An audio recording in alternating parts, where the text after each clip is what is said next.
Vintage Karen. Subscribe to our channel, like and comment. TLDR, kid gets what he wants and doesn't like it. Little memories like this have stuck around in the back of my brain for decades, and I think I've finally gotten a use for them. To entertain strangers on a message board. Growing up, I was fortunate enough to be able to travel and see bits and pieces of the world beyond my home state. This is well before the age of the mighty Karen, cell phones, and such. This was back when phone numbers had 7 digits. So my mom, brother, and I, as well as a couple relatives, were on a Caribbean trip via cruise line, Carnival, if you're curious. I was 9 or 10 years old. So, given that fact, there were kids groups that spirited me away while my older relatives, most of them were in their upper 20s or older, did the adult things, saw comedy shows, drank, etc. Even my brother was put in the teens/young adults group, which was different than the kids group. My group consisted of anywhere from kindergartners to early middle schoolers. Naturally, by day 2 or 3 of the week-long cruise, best friends had already been made and we all kinda sorta knew one another, given that for about 4 hours a day we'd all be corralled off from our respective caretakers to hang out. Days at sea, as opposed to ported, were particularly long, so our activity advisors usually had lots of stuff planned in the evenings. Well, on one particular day, they managed to secure the promenade dance floor for the kiddos. There was gonna be a dance competition, wherein prizes would be awarded whenever the counselors and a few appointed kid judges decided what the theme of the competition was gonna be. One of the competition themes comes up, weirdest dance. This was the only one I had a chance of winning. Trust. I'm not a dancer. But I'm weird. And that's a 50-50 shot. The prize was a pair of cheap, plastic sunglasses that had the name of the cruise line on the side. They definitely just had a whole box overflowing with them back in their youth staff break room. So it goes without saying. I won that competition. Weirdest dancer. I would accept that W with pride. I remember the song, I remember why I did the dance I did, I remember movie the song was in. So they call me out and the counselor hands me a little, plain, white box wherein the sunglasses were. Glasses. I'm just about to open it when I feel a feeble yet insistent tug on the box. A small child, probably 4, said, "Mine," and he tried to yank the box out of my "I'm literally twice your size" hand. I didn't know who this kid was, and nobody had ever seen him before. But he was holding onto the box with this indignant, angry look on his face. I didn't let go, but I didn't try to yank it out of his hand. I just looked over at the counselors, who were probably, in hindsight, not really trained to deal with semi-disciplinary issues. Well, the kid had his own firepower.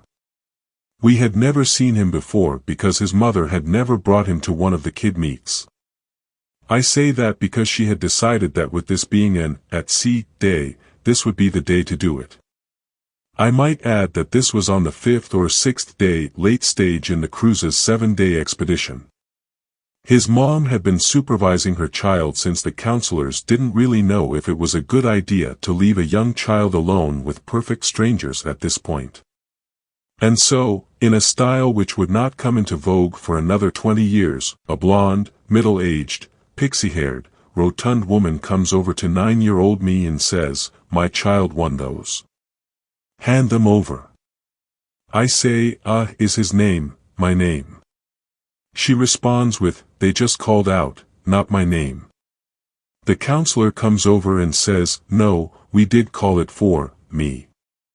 The mother says, "This is my child's only time hanging out with kids his own age. Don't make it a bad memory for him." The counselor looks at me. I look at her like, "H." And I acquiesce. They're just cheap sunglasses. The child gives me this look that can only be described as, smug little shit, and hops off to open his prize.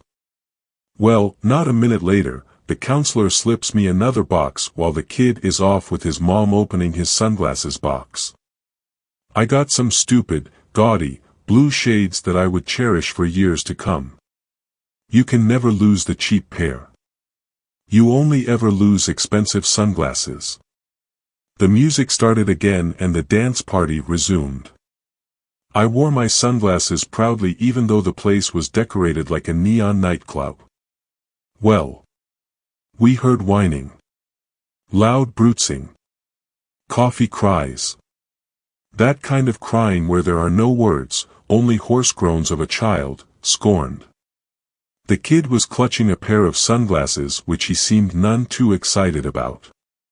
His face was red and utterly wet with tears and snot. The mom steps on the dance floor once more and beelines right towards me. My child wants to trade with you, she says. I say, huh. She tells me, my child got pink sunglasses. He hates pink. And blue is his favorite color. I put on my best 9-year-old deal with it face and said, sorry, I like blue, too. If only I had a second chance. If I had a second chance to hit her with an anti-Karen missile with my big 33-year-old meme brain, I would. But alas, what could have been? Instead, I got the pleasure of watching her drag her crying kid out of the dance club. Through my blue sunglasses. And shows up at my house, with all her stuff, tells me she's going to be living with me for a while. Subscribe to our channel, like and comment. So, without getting too political, we recently had an election in the USA. My aunt supported one side, while her husband and adult offspring supported the other side. The election did not go the way my aunt wanted it to. Aunt proceeded to flip her shit, breaking things, yelling, and even going as far as to set her daughter's "I voted" sticker on fire. Her husband called the cops. The cops declined to arrest her for anything, but suggested that she find a different place to stay for the night. This happened yesterday, in New Jersey. Fast forward to 2 a.m. today. Here I am sleeping peacefully in my home, with my family, over 500 miles from all that drama. My fence alarm goes off, waking me up. IDK if it's a bear or a trespasser, so I get my pants on and grab my shotgun, just to be safe. Turns out, my aunt cut the lock off my front gate, because she couldn't get in, and I wasn't answering my phone. Why did she have bolt cutters in her car? So, I safely stow my weapon and ask her WTF? She starts crying, and screaming, mind you, this is at 2 a.m., in a quiet rural community, about how the devil took her family, and they threw her out. And she says that since she has nowhere else to go, I need to let her in, so she can stay in my guest room for a while. I told her, one of my guildies is using that room right now. The room is occupied. This person came from Texas all the way to West Virginia to hang out with me. I'm not gonna toss them out with 30 seconds of notice because my aunt showed up. So, she decides to call the police and tell them that I'm keeping her from entering her home. We're out in the woods, so the cops don't get here quick. 4:41 a.m., the cops show up. I see them talking to her in my driveway. She shows them the bolt cutters and the ruined lock. A few minutes later, the officer knocks on my door. Your tenant claims that dash.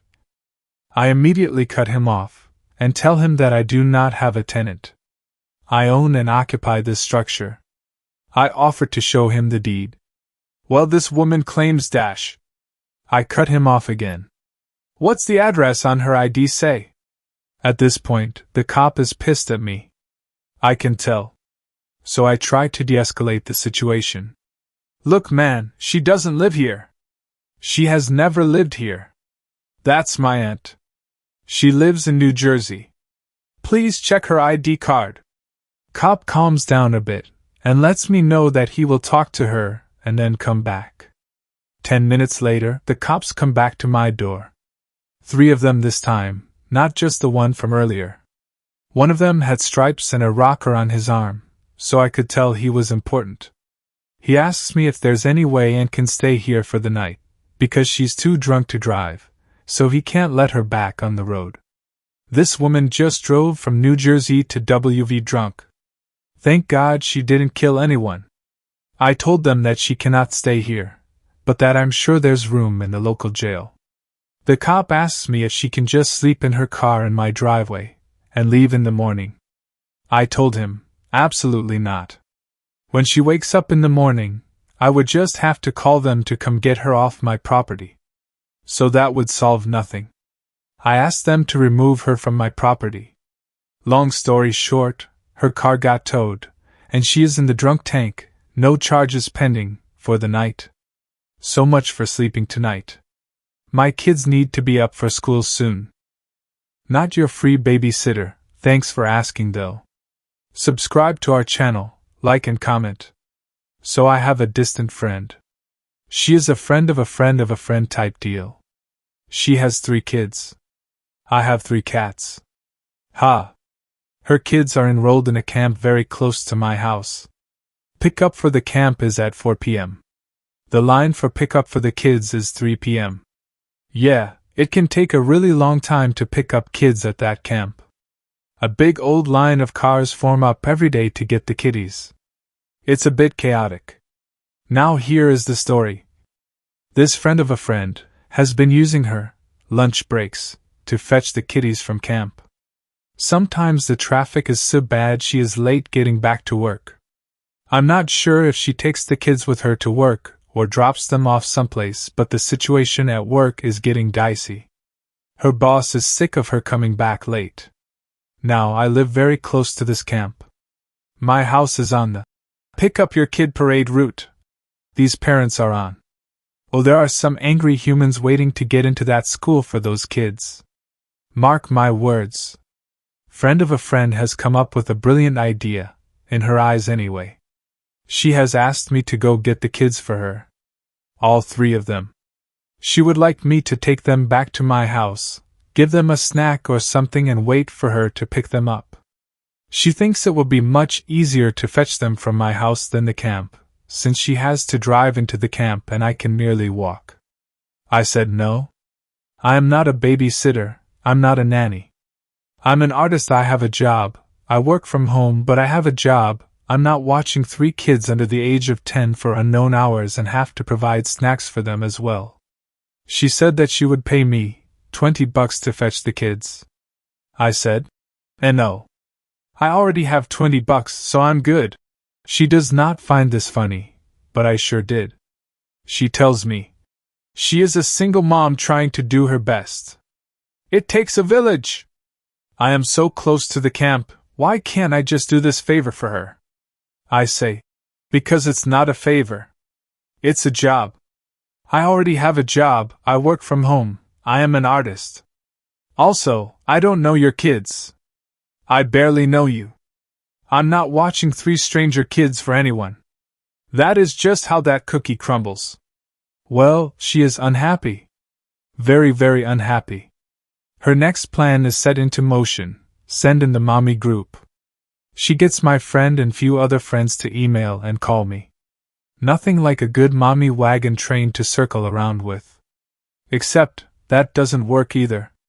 You see, I'm not in high school, so the whole peer pressure thing no longer applies to my life. I don't care if they like me or not. Also, I'm not a human mommy, I'm a fur baby mommy. Other fur baby mommies don't care about such things. We are a super laid-back group in general. We have a pick up your kids' poop and I'll pick up my kids' poop policy. Mommy group made some big points with me. 1. How easy it would be for me to get the kids from the camp. 2. I could do arts and crafts with the kids until mom came and got them. 3. I would not be lonely during the day because I would have kids to play with. 4. It would be a nice thing to do for a single mom who is struggling with the situation right now. All really interesting points. That have absolutely no impact on me. Arts and crafts with the kiddies? Are you for real? I don't do arts and crafts, I sell art for a living. I'm not a freaking Michaels.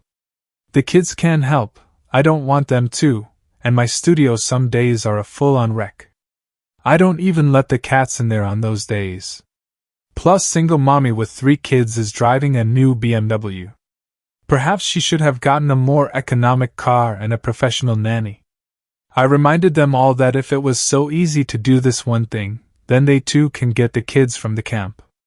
Hell, park in my dang driveway if you need be, ladies.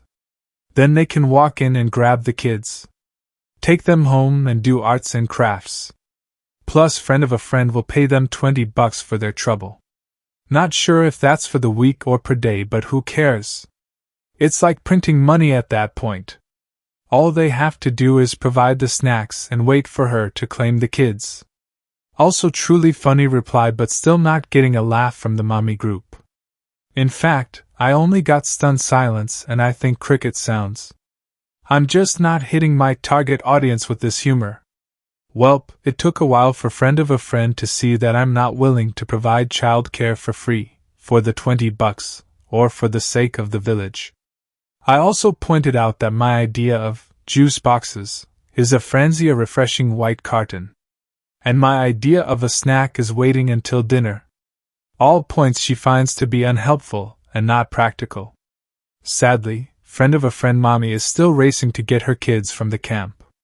Turns out the mommy group folks are just too busy to fetch the kiddies for her too.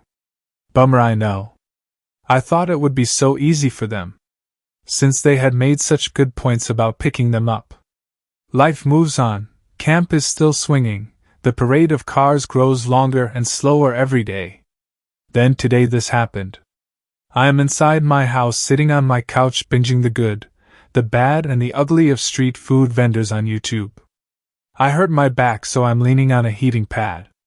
You can see me from my living room window if you are on the parade of cars, picking up their kids from the camp. My feet up on the coffee table, my cats are on porch, my juice box, haha FranziA is to the right of me, winky face. Just then, I get an angry text on my phone. I thought you said you are working? Too busy to get kids. Looks you're just sitting there doing nothing but watch TV. What the hell is the matter with you? Why can't you be a better friend? OMG. It's friend of a friend. Neato. To which I answer. I am working, I'm on my iPad drawing. I am an artist, I can do that. Gee, ain't my work grand? I am too busy to get your kids. It looks like I'm watching TV because I am watching TV. YouTube, Dancing Bacons, Street Fair in Malaysia, cool. I highly recommend if you ever get second to yourself. I hurt my back, so that's what the hell is wrong with me, thanks for asking. And I can't be a better friend because I don't want to pick up your kids. I feel like if we got closer and communicated more, I would be obligated to fetch your babies. You do see how my way is more convenient. For me.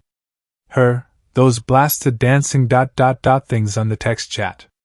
Me, are you sitting in the car outside my house right now? Her, slight pause, yes. Me, turns around slowly, big old wine glass in my hand. I smile, I wink. I lift the glass. I text, CHERSSSSSS. God, if only I had some pot to light up, now that would have been perfect. She was not amused. Still no laughs. I think I'm losing my touch? Are you laughing, dear reader? Yes, she does know I'm on Reddit. Hi. If you're reading this, thanks for making me laugh today.